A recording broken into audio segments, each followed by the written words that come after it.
The mighty Noldorin House of Fëanor is the next faction we're looking into in the unit showcase series that I'm doing for Silmarillion Total War. And boy oh boy is this a beauty. The unit looks insane.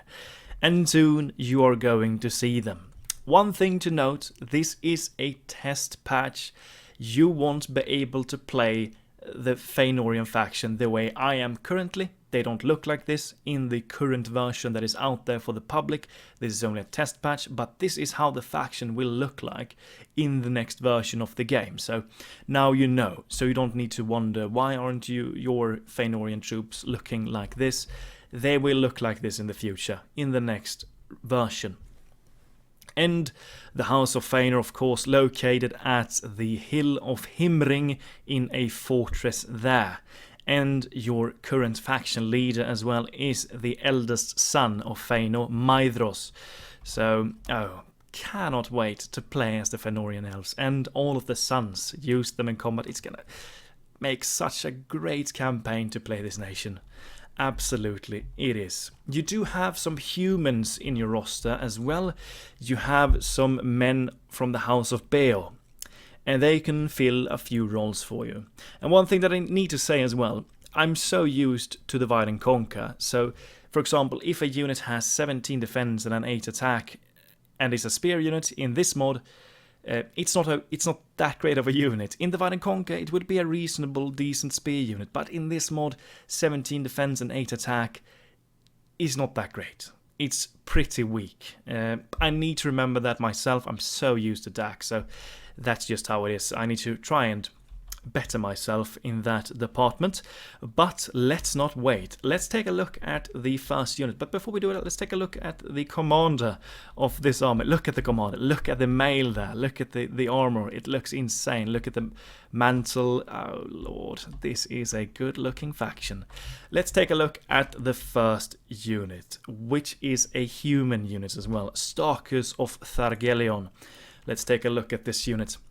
This is a javelin unit. They have a 10 missile attack, 17 defense, 9 melee attack. Their javelins are not armor piercing, so they won't do too much damage, but they can still do a little bit of damage, of course. Use them as that, throw the javelins, and then support the rest of your troops with them. The stats are not that great. 9 attack, 17 defense is really not that great, but they have a 10 missile attack. They only have 2 javelins per unit as well, so use them on a target you want to try and weaken, soften up before you charge them. So there we go. That's the first unit, a human unit for you. And then we go, and they look pretty human. Nice shields, nice helmets, good design there. And then we come to the Huntsmen of Thargelion. Pretty much the same design, but these are archers. They bring a spear with them. I don't see a shield, but they have a spear as a secondary. Let's take a look at their stats.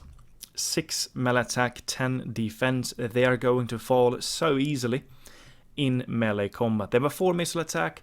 They are effective against cavalry, of course, because of the fact that they have a spear as a secondary. So that is going to help them a little bit. But overall, they're going to fall quickly in a melee scrap. Try and use them as archers as long as you can. Use up all of the ammunition that they do have.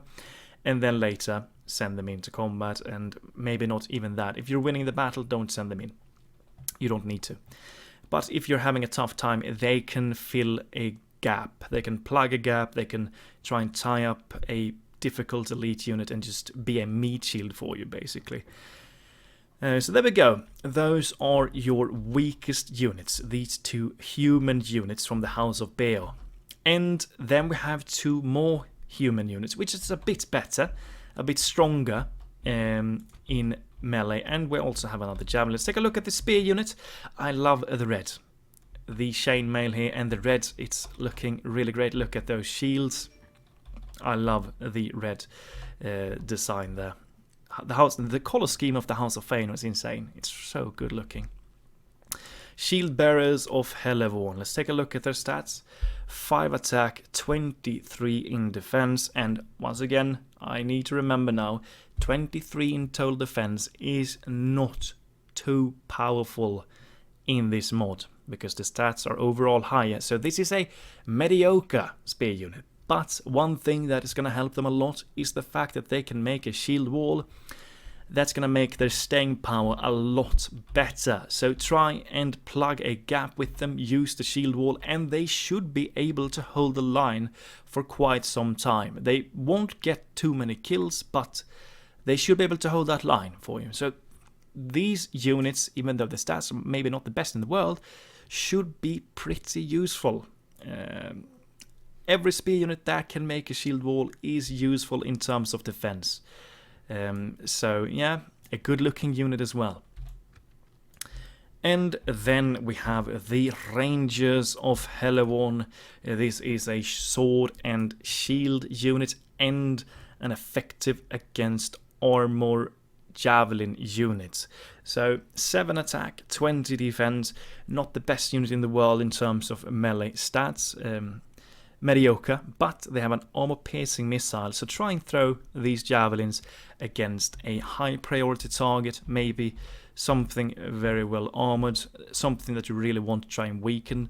Armor-piercing javelins can always do damage, even though this is not the best unit. They can still do a lot of work with armor-piercing javelins with a 10 missile attack. So there we go. Those are the humans of this great nation. Now we come to the things that you have waited for. The elves of Fëanor.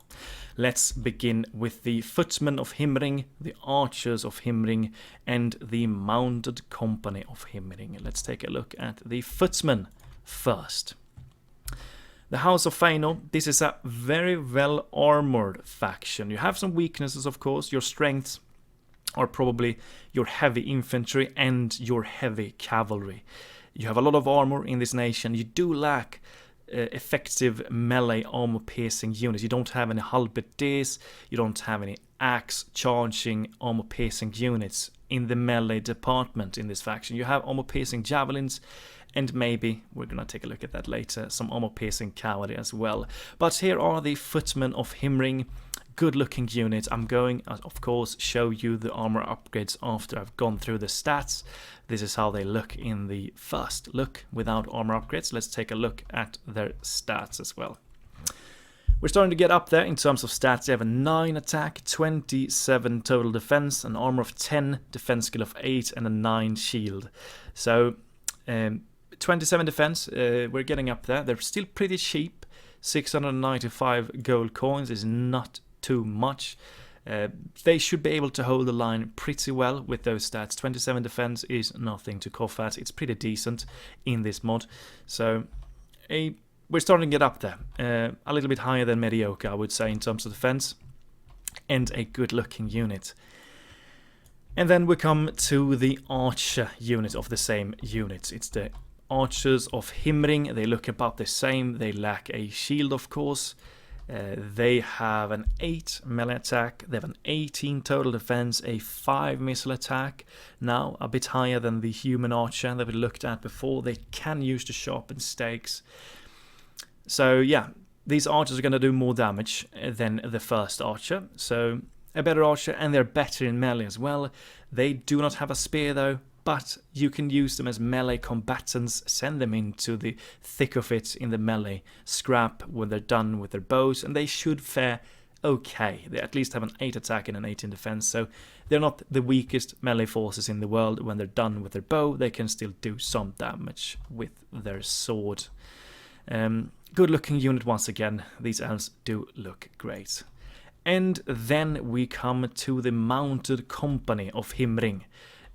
Your first elven cavalry unit, and I'm a bit conflicted here. They might actually be a little bit higher in terms of how they perform, and the price is a lot higher, but I wanted to put them in the same section as these because all of these units are a bit alike. They are the soldiers of Himring, and this cavalry unit is pretty good. They have a 10 melee attack, missile attack of 3. This is an effective against armor javelin meant to soften up opponents. I think, I can't quite remember now, but I do think that they have a lot of javelins per man as well.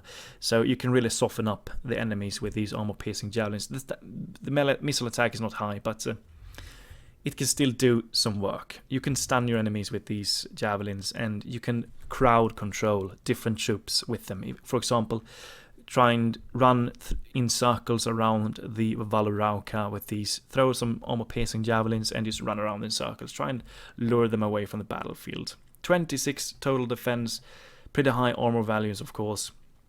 And they are also they have a bonus against other cavalry units. So when they're done with their javelins, send them in against charging cavalry units and try and let them sit there in prolonged combat because of the fact with this bonus. You can use them as cavalry killers with your melee stats here, 10 attack, 26 defense. With that added bonus, they should perform pretty well against other cavalry units in a prolonged melee fight. There we go. That's the Himring units of this faction. Let us take a look at the Defenders of the Pass, the Riders of the Pass, and the Hunters of Celegorm. Let's begin with this unit, and this unit looks so great. This is one of the best looking units, I think. I love the armor here, the chainmail or the scale mail. Maybe something. It's not plate. I really love the design of the armor here. It looks really great, and the helmets and the mantle, everything about this unit looks insane. They look so good, these guys here.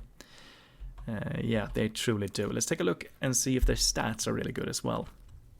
This is a charging unit that you want to try and flank with. They have a 17 total attack. They have a charge bonus of 18. So they're really offensive troops. They don't have the best defense in the world. They have 24 defense. But in terms of offensive capabilities, these dudes will do a lot of work. 17 attack and an 18 charge, that is good. And it doesn't hurt your eyes that they look really mighty fine when they do fight. And even when they're staying like this, they look so great. Really good looking unit. And then we come to a mounted archer cav. Same design as this unit, but a mounted version with archers. These are horse archers, and horse archers can be so effective. Let's take a look at their stats as well.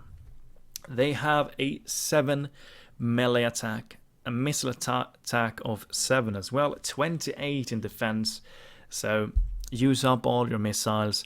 And then, I mean, the charge is only 1, so they won't be able to do the best charges. But you can chase off the archers, enemy javelins, the weak kind of troops, the supporting troops of the enemies you can chase down. You can, of course, try and charge and in the back and do the morale penalty with this unit. But good horse archers, pretty defensive horse archers with the amount of defense that they have. Use them whenever you can. They're pretty expensive, but really good horse archers with a 7 missile attack.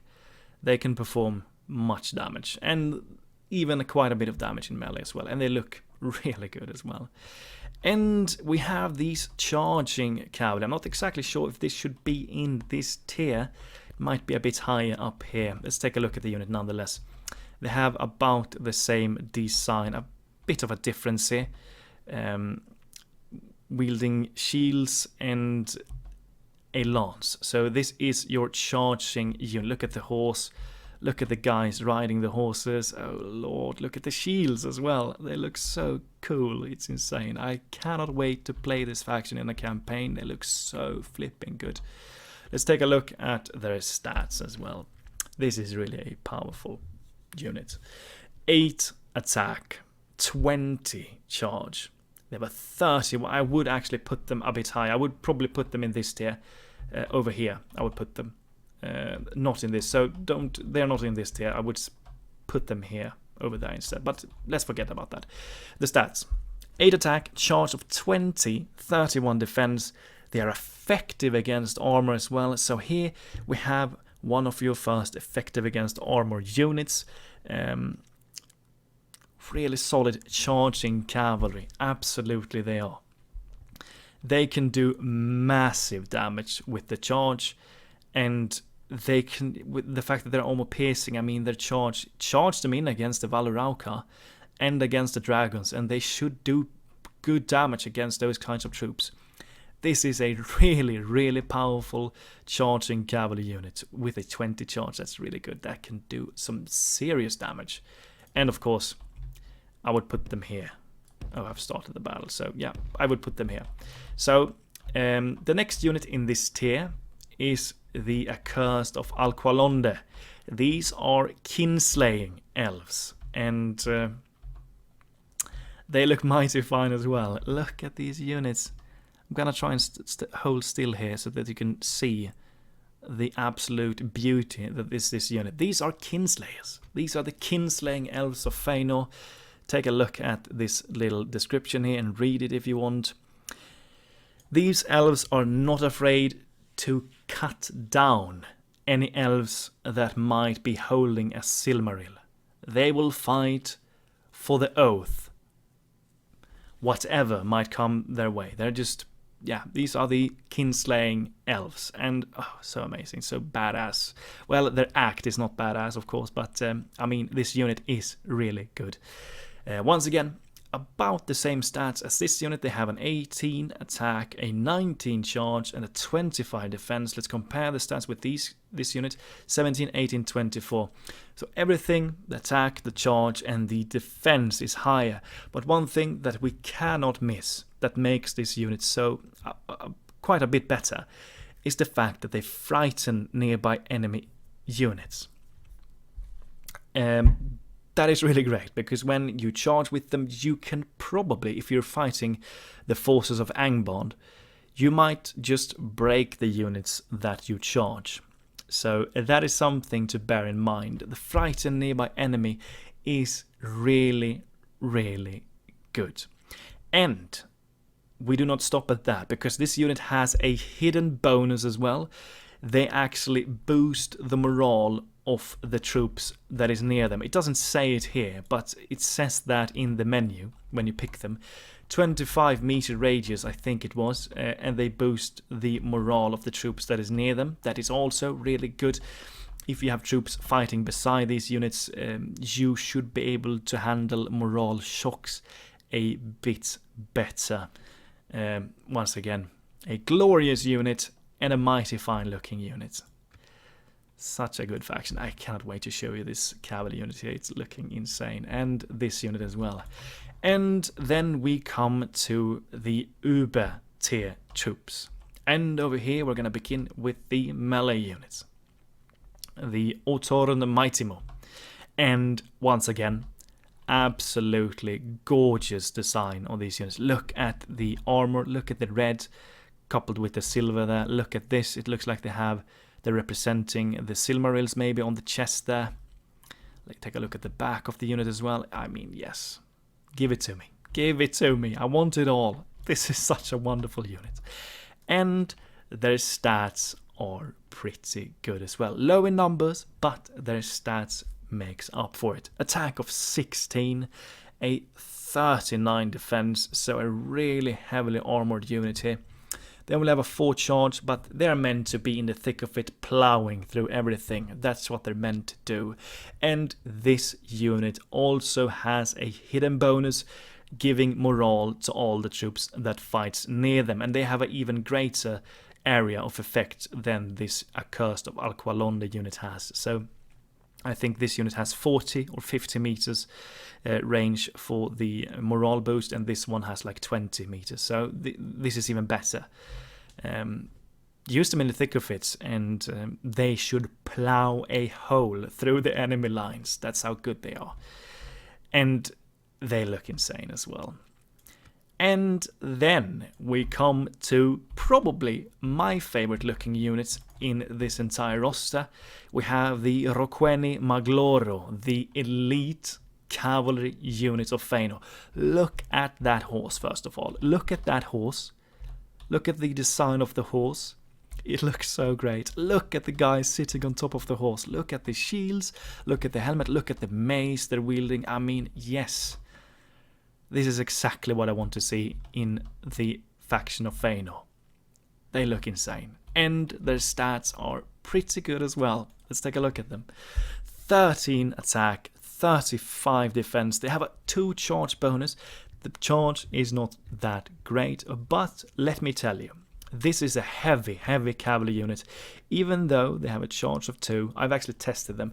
They are going to do quite a bit of damage with the charge because this is a high mass cavalry unit. So don't kind of let that charge bonus of 2 fool you, because they can actually do some significant work on the charge. They have a bonus fighting cavalry. They're effective against armor. They frighten nearby enemy infantry.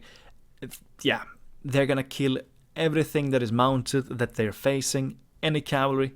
They're really good cavalry killers, and they might actually be quite good at killing monsters as well with their armor piercing thing that they have here. This is a really good cavalry unit.